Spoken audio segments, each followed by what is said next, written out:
In a world that screams for your attention, there's a place that invites you to peace. You don't need a building. You don't need a choir. You just need to turn your heart to Air One. Air One. Songs that heal. Lyrics that pray for you when you don't have the words. From Lauren Daigle to Elevation Worship and more. This isn't just radio. It's worship for the everyday.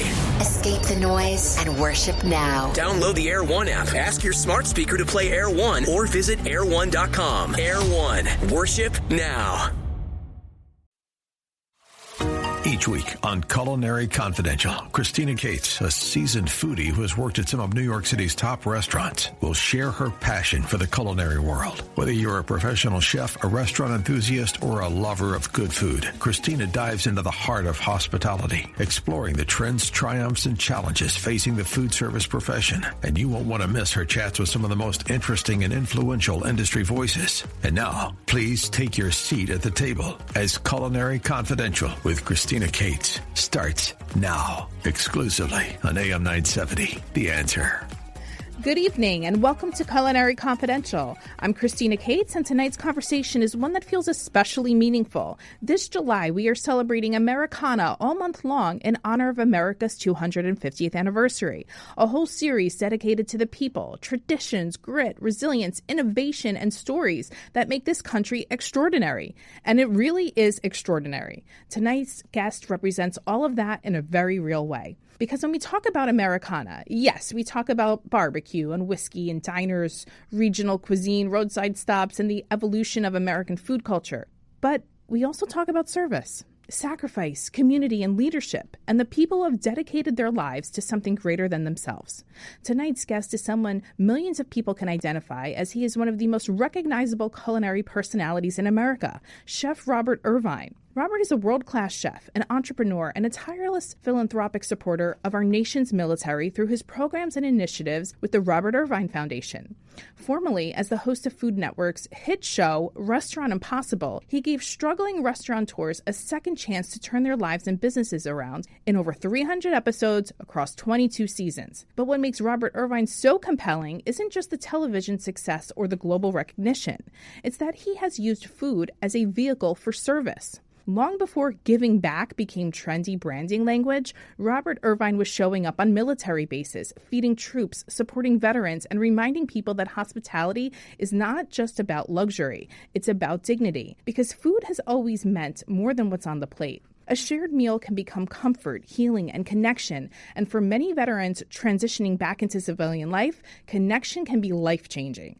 According to the Robert Irvine Foundation, 1 in 4 military families struggles with food insecurity. That's absolutely terrible. The very people willing to defend this nation are sometimes struggling to feed their families once the uniform comes off.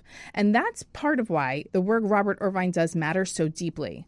Through the Robert Irvine Foundation, founded in 2014, he supports veterans, active duty military, first responders, and their families through food programs, wellness initiatives, mental health advocacy, entrepreneurial training, and community outreach. The foundation has served more than 92,000 meals to heroes and their families, helped thousands through wellness and resiliency programs, and continues to address issues like isolation, veteran suicide prevention, food insecurity, and career transition support. And the statistics surrounding veterans in this country are sobering.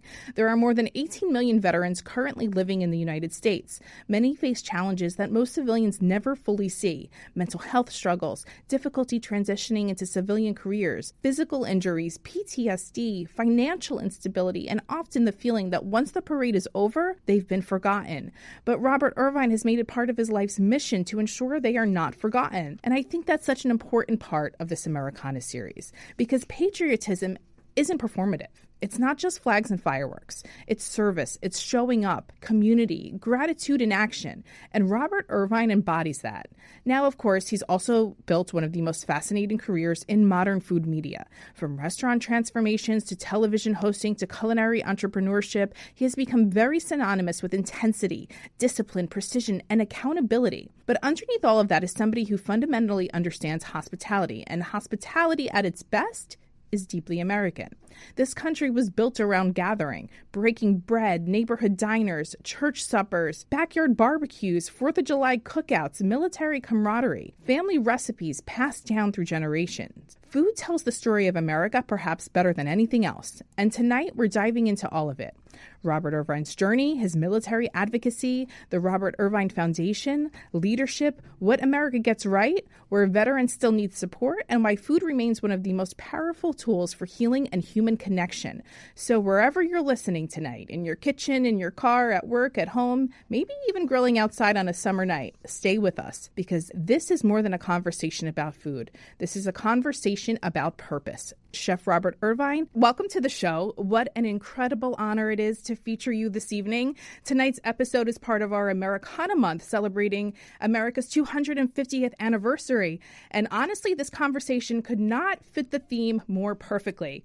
I want to dive into the work that may actually define your legacy far beyond television, the incredible impact of the Robert Irvine Foundation, veteran advocacy, mental health support, and why breaking bread can genuinely change lives. Many people here support the troops, but they don't always understand what veterans truly face once service ends. So welcome to the show, Chef.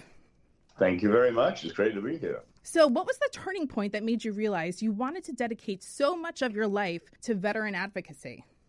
About 22 years ago, when I came to this country, started working at the White House on a part-time basis whilst I was working at Trump Taj Mahal. I worked at the White House 2 days a week, my 2 days off, by the way. So I worked 7 days a week, realizing that after being on many, many trips around the globe with the military and with the chairman and the Secretary of Defense, and I'm 4 of each of those, by the way, since I've been here, that the food was inedible, inadequate, not nutritious in any way, shape, or form, and we were throwing more food away than we were eating.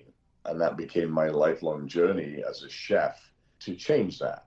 And it's actually taken 23 years until December of last year to do that. Through the Robert Irvine Foundation, I had become a unpaid consultant to the military, traveling 345 days a year, specifically to the Army at the moment, but the rest are following right behind, to prove that we can make nutritious food, not only in our military, but also in our school systems, that feed our kids, feed our young soldiers, sailors, airmen, guardians, Marines, and Coast Guardsmen, and make them more resilient, more healthy, retain them longer, and help recruitment. Wow, that's not a small task, sir. You're doing a great job. Walk me through the Robert Irvine Foundation, like the ops day to day, right? What does the work behind the scenes actually look like? So it's actually crazy. We have a very small but mighty team that travels the globe, from whether it's wheelchairs that we supply, which are wheelchairs that are very special that make you stand up. They're called iBots. So one of the worst things that people don't realize is when you bend down to talk to somebody in a wheelchair, it's disheartening to them, especially if they've had use of their legs before or arms or whatever. So we buy these iBots from, you may know him, Dean Kamen. He created the Segway and many other things, 5,000 patents in his life, from the neoprene suit to the Coca-Cola machine, the IV, et cetera, but it's life-changing for a veteran or a police officer or a firefighter who's been injured in the line of duty to have one of these. We provide service dogs, Reuniting the Brave, where we put people back together after 20 years. We just had 750 Marines, 1st Battalion, 5th Marines, 600 rescue swimmers in San Diego. So we do an awful lot of putting people back together in a very short, in fact, this week, a very short time. This week, I'll be going to Ukraine on Saturday for 3 days, and then to Scotland to do a 56-mile march. Wow. In Scotland with 100 wounded warriors and 1,300 coalition wounded. And why do we do that? Because I believe the foundation is built on mental and physical health. And when you leave the military, you lose a piece of yourself, no matter what branch or MOS you are. Even SEAL teams, Delta, NAI, CIA, DAA, they lose their sense of worth. And when we take them on this march, it's grueling, it's painful. There's a saying we say in the military, embrace the suck, but we embrace it together. And we finish it together, and we dine together, and we live together for 4 days in a village called Dunkeld, which I purchased completely, the whole village for those 4 days. It's an amazing thing that brings people back into the tribal mentality. You know, when you leave the military, you forget about it and you miss it. Not forget about it, that's the wrong statement, but you miss it so much. because the civilian world is sort of different. Right. But getting them back together, it helps them. We have pillars of financial aid, financial literacy, breaking bread with heroes twice a week somewhere around the world, 300 to 3,000 people we feed. We just did it in Wiesbaden, Germany 2 weeks ago. We're in Scotland this week, Ukraine this week. I just fed 1,500 people, Gold Star families, on Saturday. And then we're off to Fort Bragg this afternoon to look at Department of War schools to change the school system. So we're doing a lot. I can't believe how much you travel. I don't think I realized how much you were actually on the road. I mean, this is your whole life. It is 99% of my life. There's zero pay, but it's you said a word earlier, legacy. It's my legacy of what I truly believe that we owe our men and women, the Wear the Cloth Foundation, and our first responders. We owe it to them for things they do every day of their life and their families' lives. Unbelievable. Why do you think more Americans don't realize this is happening?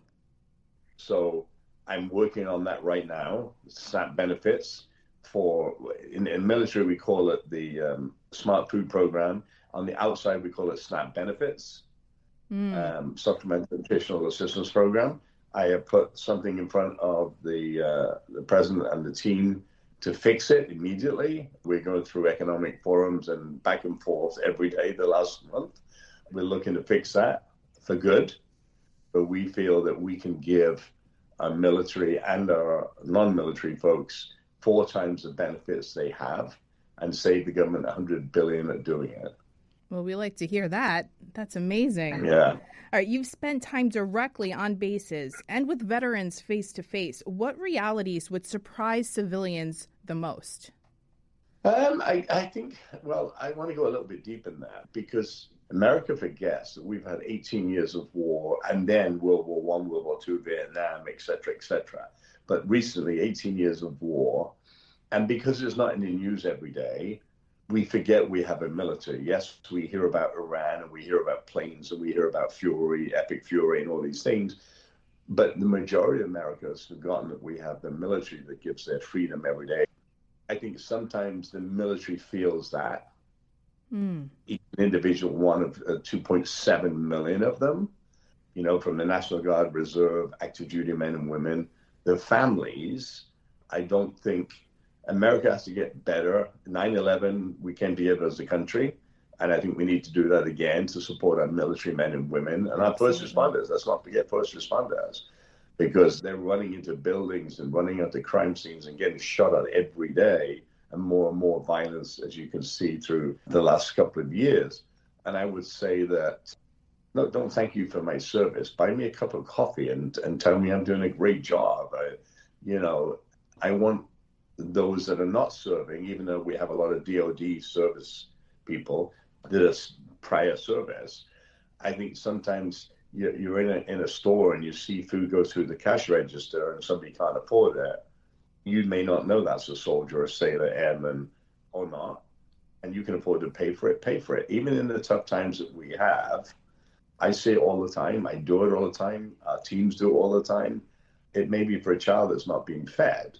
And I believe that if everybody in this country really cared and started to care about each other more, including our military, our life would be a lot better. We all do things, right, for people we know.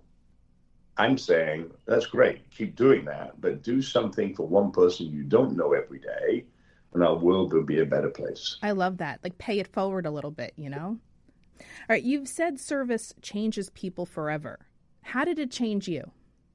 I would say we get trained to do things. We're trained over years. You get into systems and lifestyles. And for me, the military has taught me standard operating procedures, to do things a certain way, approach problems a certain way. And we have major companies. We still have major companies that I own, or that we own, I should say, and that we guide Fortune 100 companies on that same system. There's a mountain. Most people start at the bottom and work their way up to achieve that goal. We're different. We start at the top. That's the goal. But how do we achieve the goal and the steps reversed to get to that goal? So I think the military teaches you rapid thinking, rapid solutions. Think about our NCO Corps, the non-commissioned officer. It's not a general or a captain or a colonel who decides. It's the sergeant and the master sergeant and the chief petty officer that say, no, we're going to do it this way. And they're worth their weight in salt and gold. By the way, salt used to be worth more than gold. That's why I say salt.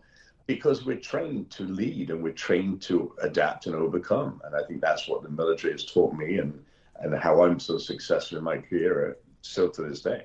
I do know a lot of veterans, just through people in my town that I've become friends with. And I have to say the commonality between all of them is they are very hardworking people. They adapt very well in high pressure situations. And that's a skill set, I try to have more of. The more I get to know people who have been in the service, I say, they're doing something right. I want to be like them. They are disciplined. Even tonight, I knew in my head, I said, Robert Irvine is not going to be on time for this show. He's going to be early. So I made sure we were set up ahead of schedule too, because I was like, military background, he's disciplined. And I like that. So we say 15 minutes early is already late.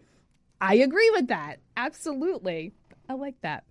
We hear a lot about veteran suicide and mental health. What conversations are we still not having enough of as a country? So our foundation, Robert Irvine Foundation, belongs to a coalition called Face the Fight, which is 23,000 veteran service organizations come together under USAA, the bank, as you know, and Elizabeth Dole is a big part of that. We have these at every event that we go to. There is a Face the Fight conversation about signs, about what to do, about how to connect people together. I think what America doesn't realize is that, and by the way, it's not very widely talked about on TV like war is, right? So I can tell you, I won't tell you completely, but 2 weeks ago, 9 service members committed suicide, right? That, when you keep hearing the number 22, and that number goes up to 44 to, I think last week it was 130 to 133 suicides a week, and 64 of those are military. The rest are civilian, right? So we've got to do a better job of the stigma piece, of course, but collectively, we should be checking on our buddies. We should be calling our friends, our families, to make sure they're doing all right. They're not closed behind closed doors in a room. One thing I've said to the military is stop building these single room dormitories. I want bays where there's 8 or 10 guys or girls in a bay so we can communicate. The dining facilities, which we'll get to in a minute, are a big piece of that. So we can see each other, we can talk to each other, we can see if there's problems and notify somebody when we see that. Because behind closed doors, you can't see that. Right. It's sitting down with dinner. I talk about food all the time. Breaking Bread with Heroes, which is one of our programs at the foundation, where we sit and we make food and we sit across from each other and we communicate. And I can see if there's something going on. I can't see it from behind a closed door. I think sitting people down, getting rid of these. At my house, there's a basket. I'm not at my house but 11 days a year. You come into my house, the phone goes in the basket. There's no Wi-Fi. It doesn't work. You have to talk to people. Oh, I love that. This is a surprise. We have to talk to people. Yeah. That's what we used to do every Sunday around my house. Dinner with the family and talk about problems or good stuff. It's not always problems. And I think we've got to start to do that better. There's, again, 23,000 veteran service organizations doing it. We see it more and more on TV now, the adverts. But we as people, we know our own families, we know our neighbors. We should be checking in on those all the time. We call it the buddy system in the military. I have on my refrigerator, and I'm in somebody else's house today, but on my refrigerator, there's 4 green stickies. And I change the numbers of 4 people every day I'm home to call to make sure they're doing okay. I love this. You're giving me such great ideas for my own home now. I mean, the basket at the door, that's happening because I'm a single mom. I have 2 small children. So I think the face-to-face time is so important. And I do try to cook meals at least twice a week just so we can all sit down and regroup. But I'm going to try to make that 3 or 4 now because I do see the value in that. That's how I grew up. We had dinner together every night. It is so unique. I'm at a friend's house. I came here from D.C. I prayed last night. And then we'll leave today for Fort Bragg. And his son is 5 years old. He's got a little baby. And said, no, we're going to sit outside, we're going to eat. And his son said, no, we're going to take the iPad. I'm like, no, we're not. There's no iPad. We're going to sit and we're going to talk about your baseball game. We're going to talk about, and we did, and we played baseball. Completely different human being. That's right. The intercommunication that we have with your kids, if you allow phones and iPads and computers to become babysitters, they will grow up mindless and not being able to communicate when there is fear or there is hurt or there is anger or there's frustration. They won't be able to do it. Absolutely. I couldn't agree with you more. We need to take our first break. Coming up next, we're continuing tonight's conversation with the man behind the brand. We'll talk about discipline, kitchens, and the television personality. More with Chef Robert Irvine after the break. You're listening to Culinary Confidential with Christina Cates on AM 970 The Answer.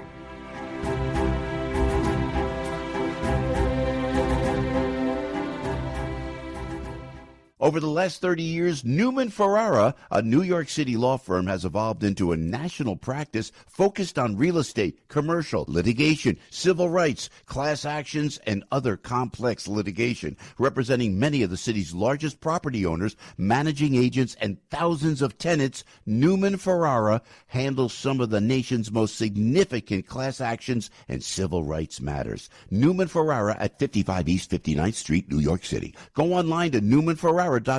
That's newmanferrara.com. Listen to the firm's name partner, Lucas Ferrara, every Saturday at 10 a.m.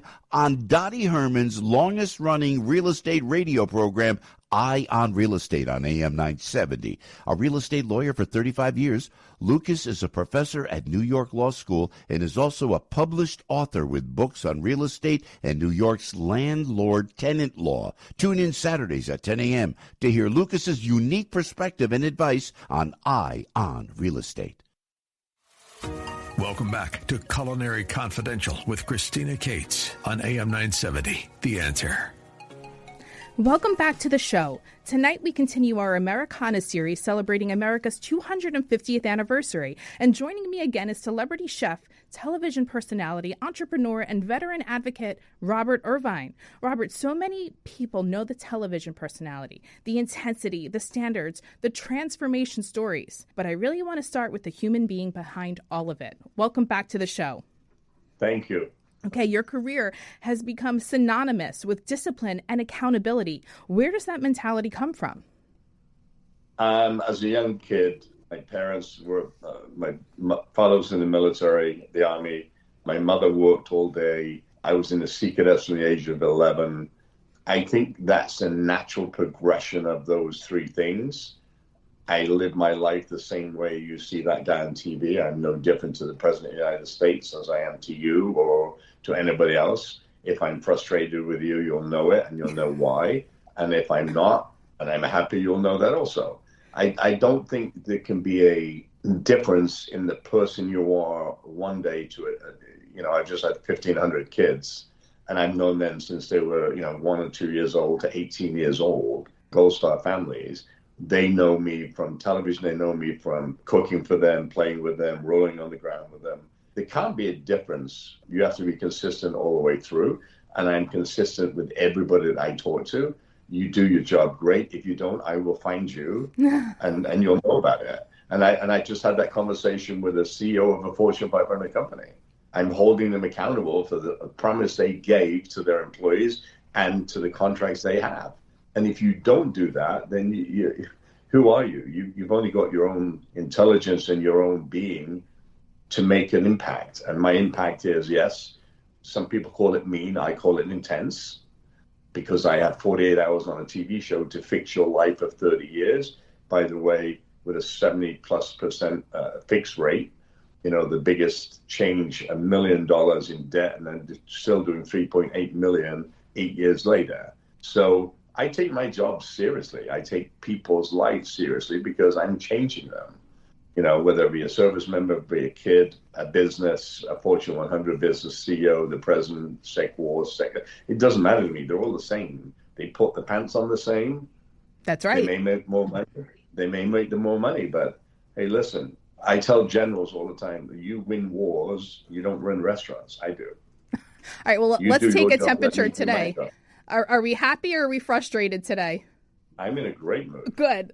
Amazing. So don't be mistaken into, and you made a statement there, frustration. I don't get frustrated because I verbalize my frustrations if I have them immediately. So I never get frustrated, but I tell you, you don't let what it linger. You're doing wrong. Right. Because That's right. I don't want to sit on me. All right. Before the television fame, before the global recognition, what originally drew you to food? 11 years old, school, a home economics class came up. There was 30 girls. I joined the home economics class because there was 30 girls and me. Love that. I fell in love with making a quiche Lorraine. The girls went out the window. I fell in love with the cooking piece, the sports piece, and woodwork and history. They were my four things I loved at school. My dad was not a big fan of me cooking. He thought it was a girl's job in England, upstairs, downstairs, service. I loved it. I would bring the food home. He would say, what is this crap? And, I kept going. And here I am at 60 years old, still making great food. You know what? This is why it's so important to keep these domesticated courses in schools, like less AI stuff and more of these just like home economic core basic skills. Because look at you now, chef. I just had a 4-star general. I won't name him, but I was in Europe last week, and he said I wanted to put my a boy and a girl, 16 years old, in a school to learn to cook. And I said, absolutely, here's the school, get them into it. Because it's a life skill. It's not just a job. See, some people see cooking as a job. I don't. I just think it's a great way to make people happy. But it's also a life skill. If you can cook and take care of yourself, nobody teaches that anymore. No. And you know what? I went to culinary school right out of high school. Like I knew I didn't want to do the proper 4-year college. And I'll never forget one of my friend's dad said, you know what? You're picking a great career because people always have to eat. They don't always need some other things that people go to school for, but people always have to eat. And you know what? It's been a nice career outside of the pandemic when restaurants suffered. You've only got to look at computer skills, right? All them people went to school for computers.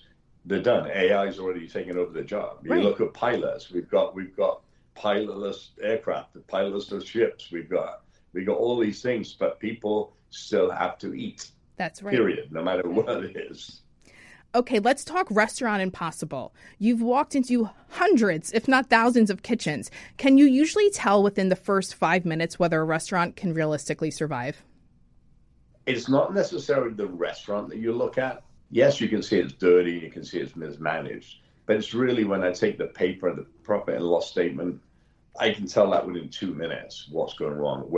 Are they taking money out? Are they buying a car? I can tell you what's happening in a restaurant the minute I see the profit and loss statement. Forget the brick and mortar, because you can tell that they can't do the job. I'll walk into a bathroom before I will ever eat in a restaurant.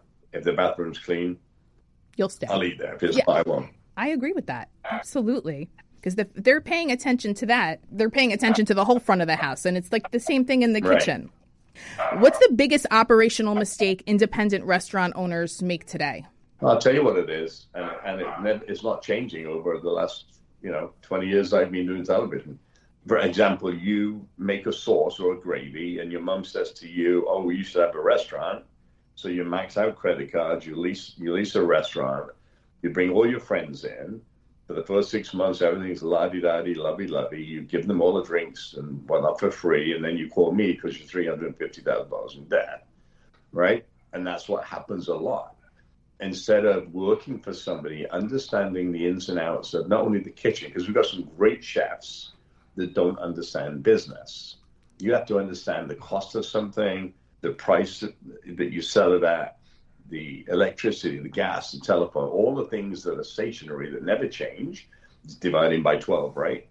And a lot of people don't understand the business, and they bring in their families. The worst thing you can do is work with your family. Sorry. I've seen more divorces in restaurants than I can care to remember. And the kids that put in that situation, just because mom and dad decided to get a restaurant, and now they're spending 2 days over here and 5 days over there, Right. And I think that's so sad. Kids don't decide to get into a restaurant, and unless you work for somebody and you understand the restaurant business, not the cooking business, or you have a partner that can do the business, I would say that would be the biggest problem. You know, I did some consulting work a few years ago for these guys that owned a bed and breakfast. It was a hotel, a 30-room hotel and restaurant down on the Jersey Shore in a very popular beach town. These are 3 Wall Street guys that are incredibly independently successful. The 3 of them get together and decide, we need a great place to hang out, you know, somewhere all of our friends to come. This place, you would have lost your mind if you walked in there. It didn't stand a chance. And it had all the elements for success, but they couldn't execute it because they didn't understand the business. They just had a desire to have somewhere to hang out. And now that plot of land is a bunch of condos because they finally sold it. See that all the time. All the time. It's really tragic. All right, you've worked in high-pressure kitchens, on military bases, on television sets, and in crisis situations. What do all those environments surprisingly have in common? For me, calmness. Calmness? Yeah, calmness. Yeah, look, I get a call from the President of the United States and say, I'm going to feed 1,000 sailors, 3,000 Marines tomorrow at this place, and you've got to get there from the other side of the world, make sure the food's done, and I'm landing at this time. And I just go into a mode of military. I'm like, okay, there's the objective, like the mountain. Yep. This is the steps we need to do. And it plays out, and this happens all the time. And it plays out 2 phone calls to my corporate chefs. We create the menu. We send a list, whether we're going to Germany, Afghanistan, Iraq, Poland, Spain, Estonia, Latvia, Lithuania. I can name a whole bunch of other stuff.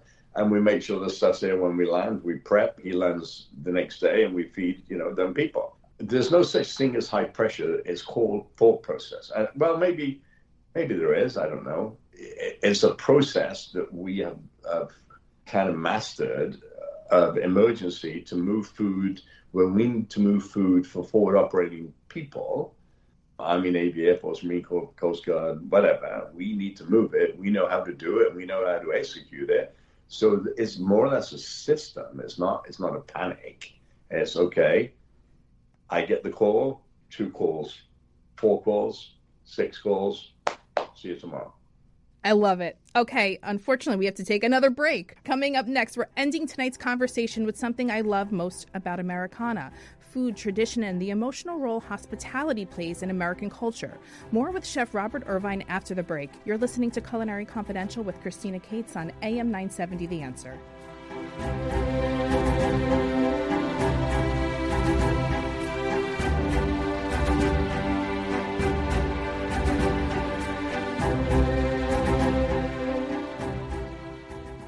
Over the last 30 years, Newman Ferrara, a New York City law firm, has evolved into a national practice focused on real estate, commercial, litigation, civil rights, class actions, and other complex litigation, representing many of the city's largest property owners, managing agents, and thousands of tenants. Newman Ferrara handles some of the nation's most significant class actions and civil rights matters. Newman Ferrara at 55 East 59th Street, New York City. Go online to newmanferrara.com.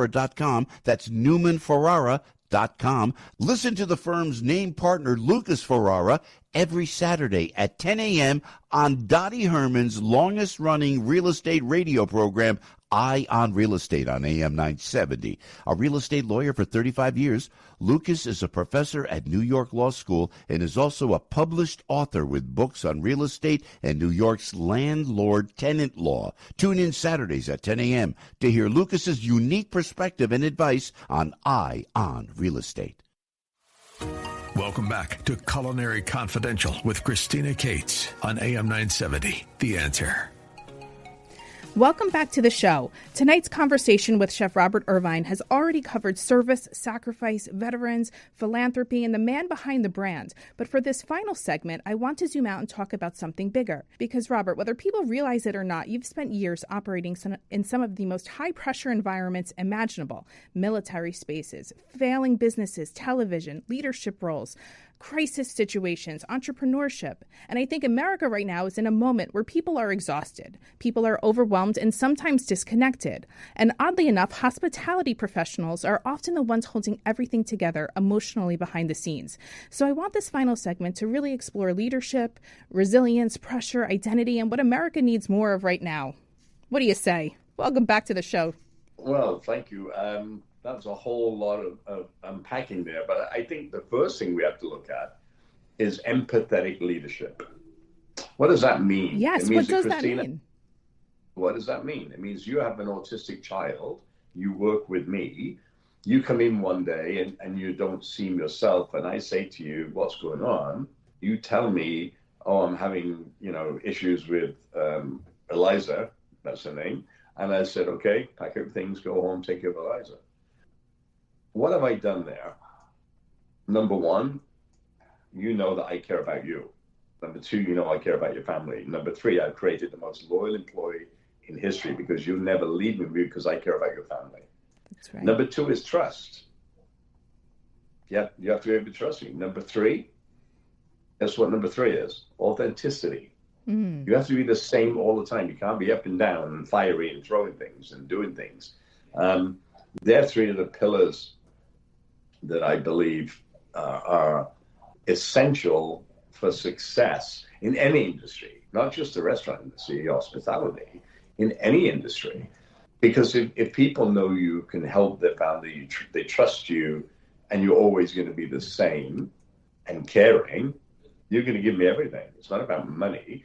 And I have to understand that that's what makes you tick, or money makes Michael tick, or vacation time makes Tim tick, whatever.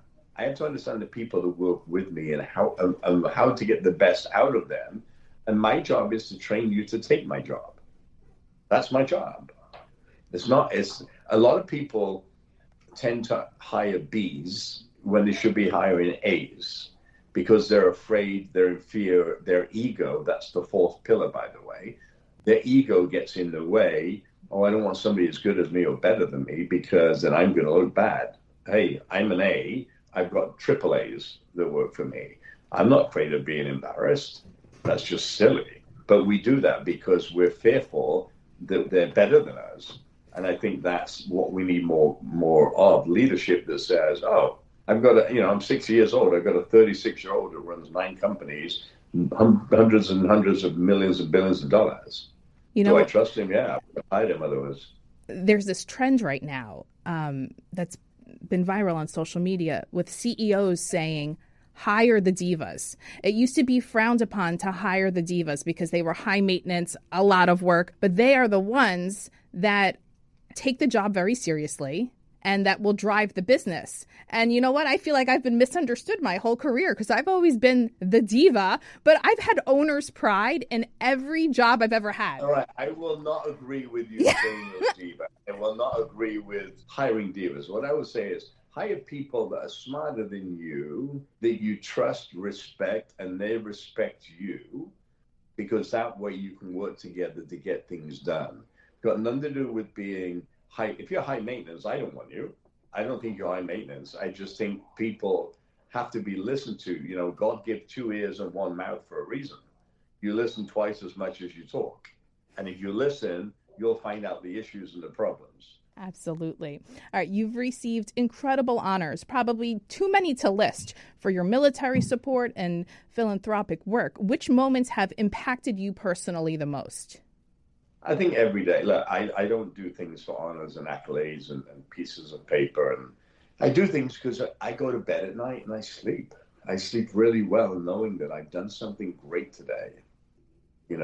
Every day there has to be something great. And those moments can be interacting with kids, as of yesterday, a 101-year-old, one of the first people to land on D-Day, Lou Diamond Phillips, all these people that I get to engage with, or soldiers or sailors or airmen. I get to fly into aircraft carriers, ride tanks, fly planes. Every day is a different moment for me. The moments for me is when I make, as I've done in Afghanistan, lobster steak, hot dogs, chicken, and the people are just there and come up a mission and say, oh, thank God I got something to eat. Thanks for doing this. They're the moments I cherish the most because it's not money involved, it's not accolades involved, it's just human beings saying thank you to each other. And I thank them for their service and doing what they do, and they thank me for making a piece of chicken or a steak or a lobster. And there's a lot deeper thought process there when I say that. I won't go into it because it gets very deep, but the ability to feed somebody in a very stressed situation saves lives. What does the food look like when you're not there cooking for them? It used to look really abysmal, disgusting. I wouldn't feed it to a dog. And by the way, I'm feeding them in the field, yes. But the way we set this new campus-style dining is companies are doing it to my level or my standards, and I'm holding to the standards. Thank you to Randy George, the Chief of the Army at that time, Lieutenant General Chris Mohan, who's AMC, and Lieutenant General Michelle Donahue from G4. They had the foresight to put a public partnership together with me and allow me to run the gauntlet, let me run it and change legislation, which we've done. They're my battle buddies. They're the people that take the bullets when I upset everybody. And believe me, I upset everybody because I don't believe, number one, I don't wear a uniform. You can't fire me. They don't pay me. So you got to listen and learn. And we've proven by that method that the soldiers love it. The families love it. I got a call this weekend from a 2-star general saying, you wouldn't believe this, people having date nights in a dining facility. Wow. Right? So we're allowing alcohol. Kevin Admiral in Fort Hood, Texas, my first change, which was 42 Bistro, which is a $4 million renovation, food cooked to order. We're allowing alcohol on weekends, beer and wine. And so we give soldiers, he said, we give soldiers guns and bullets. Why can't we give them wine and beer? And he's exactly right. Yeah, it gives them a sense of normalcy. So, they're going to go outside and do it anyway, so might as well control it on the inside. Yeah. So, yeah, I think that there's a lot of great things there. Okay, hospitality requires teamwork, pressure management, discipline, and communication. Qualities veterans already possess. Do you think the industry should be hiring more veterans? I think the industry should, but the problem with the industry is nobody wants to be in the industry. There's not enough money. There's not enough money. The quality of life is terrible. The veterans can go out and get, much better jobs for more money, which they are. And I remember starting 20 years ago, Comcast, NBC, American Airlines, that now have 20 or 30,000 veterans working for them and their families. I remember when we started that movement. It's very hard for somebody to want to go into hospitality unless you're at a food and beverage manager's level in a hotel chain or because there's not enough money. The reason we're going to civilian contractors in the United States and in Europe is because we can't fulfill those places, those cooks, those servers, we have to go to civilian companies to be able to do that, but hold them accountable to keep the quality that I'm asking them to keep. Okay, Chef, we are nearing the end of our time here, but I do want to ask, as America hits its 250th anniversary, what do you hope people remember about patriotism? Well, I hope you remember this. Robert Irvine's British by birth, but American by choice. I chose to become an American citizen. I am so proud of this country, and they should be so proud of the country and the freedom that it gives them, because the men and women that put on the cloth of our nation every day to protect that freedom all around the world. Just because they don't hear about, Estonia, Latvia, Lithuania, they're 6 miles from the border from Russia. There are people serving there, living in tents and doing that. And I think every day you wake up in America, you should say thank you to yourself for the freedoms that you have because of the brave men and women that stand the watch every day. And you watch the movie with Jack Nicholson, it's like, you can't handle the truth.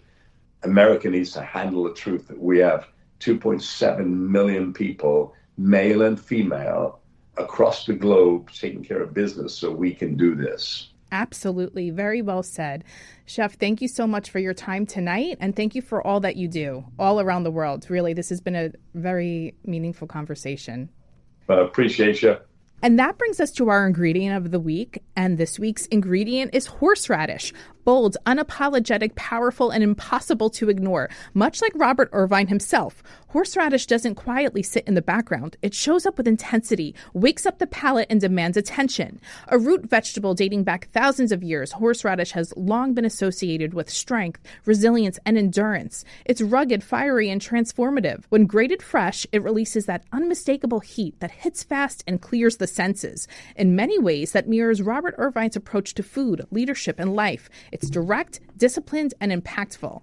Culinarily, horseradish is a powerhouse. It cuts through rich foods beautifully, which is why it's often paired with prime rib, steak, smoked meats, seafood, and hearty comfort dishes. A little goes a long way, and the right amount can completely elevate a plate. Horseradish is also surprisingly versatile. Folded into mashed potatoes, whipped into cream sausage, which is my favorite, stirred into cocktail sauce, blended into aiolis, or paired with roasted meats. It adds both heat and depth without overpowering the dish when it's used correctly. It's assertive but refined. And beyond flavor, horseradish has historically been tied to wellness and stamina, packed with natural compounds and known for its sharp, invigorating qualities. It's an ingredient that feels strong, resilient, and high performance, which makes it a perfect culinary symbol for tonight's conversation, if you ask me. Thank you for listening to Culinary Confidential with Christina Cates, Sunday nights at 9 p.m. on AM 970 The Answer. Chef Robert Irvine, thank you so much for joining me tonight, not only for the incredible career you've built, but for the work you continue to do supporting veterans, military families, and first responders across the country through the Robert Irvine Foundation. As we celebrate America's 250th anniversary this July on the show, tonight's conversation was such a powerful reminder that the heart of this country is not perfection, it's perseverance, it's resilience, it's community, it's people showing up for one another. And whether that's through food, service, leadership, or simply sitting down sharing a meal, those moments matter. Tune in next week where I'm joined by a real American cowboy, Kent Rollins. To everyone listening tonight, thank you for spending part of your evening with us. Continue supporting local restaurants, continue supporting veterans, and continue finding ways to bring people together around the table. I'm Christina Cates, and this has been Culinary Confidential. That's the show. Thanks for listening, and have a great night.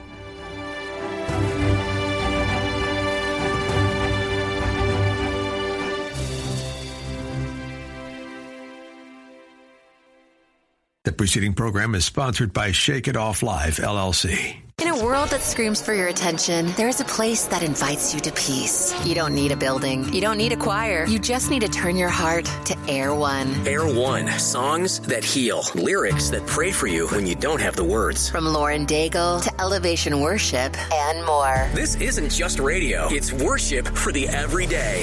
Escape the noise and worship now. Download the Air One app. Ask your smart speaker to play Air One or visit air1.com. Air One, worship now.